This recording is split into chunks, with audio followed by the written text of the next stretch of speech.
দুপুরের কড়া রোদ, সরকারের সবচেয়ে বড় প্রশাসনিক কেন্দ্র সচিবালয়ের মূল ফটকের সামনে হঠাৎ করেই জটলা। চারদিকে উৎসুক মানুষের ভিড়। একটু খেয়াল করলে দেখা যায় সেখানে জ্বলছে চুলা, সাজানো রয়েছে হাঁড়ি পাতিল। তবে ভোর দুপুরে এই আয়োজন কোনো ব্যবসার জন্য নয়, এর পেছনে ছিল প্রতিবাদের এক অন্যরকম ভাষা। কিন্তু সাধারণ মানুষের হেঁটে চলার অধিকার আদায়ের এই ব্যতিক্রমী চেষ্টা শেষ পর্যন্ত যেন রূপ নিল এক অপ্রত্যাশিত রূপে।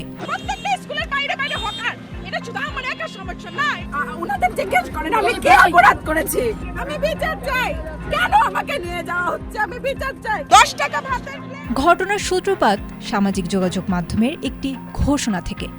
ঢাকার মেট্রো স্টেশনগুলোর চারপাশ হকার মুক্ত করার দাবিতে মাত্র 10 টাকায় অসহায়দের অন্ন জোগানোর এই অভিনব প্রতীকী কর্মসূচি দেন হকার ও অটোরিকশা হটাও আন্দোলনের কর্মী সোহানী শিফা।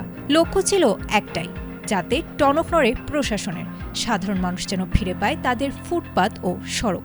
কিন্তু রোববার দুপুরে কর্মসূচি শুরু হতে না হতেই সেখানে বাগড়া দেয় আইনশৃঙ্খলা রক্ষাকারী বাহিনী। হোটেল উদ্বোধনের পরপরই সচিবালয়ের সামনের ফুটপাত থেকে উচ্ছেদ করা হয় ভাতের হোটেল। স্পট থেকেই আটক করা হয় আন্দোলনের অগ্রভাগে থাকা সোহানী শিফাকেও। যদিও এই আটকের বিষয়ে প্রশাসনের পক্ষ থেকে এখনও আনুষ্ঠানিক কোনো বক্তব্য পাওয়া যায়নি। ফুটপাত দখল, পথচারীদের ভোগান্তি আর নারী হয়রানির বিরুদ্ধে সোহানী শিফার এই লড়াই অবশ্য নতুন নয়। গত মে মাস থেকে শুরু হওয়া ঢাকা বাঁচাও হকার হটাও আন্দোলনের কারণে এর আগে গত 7 জুন দুর্বৃত্তদের ছুরিকাঘাতের শিকারও হতে হয়েছিল তাকে। তবুও রাজপথ ছাড়েননি তিনি।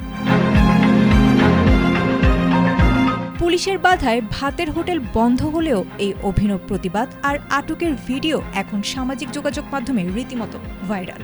সাধারণ মানুষের প্রশ্ন, প্রতীকী হোটেল সরানো গেলেও রাজধানীর অবরুদ্ধ ফুটপাতগুলো কি আদৌ সচল হবে?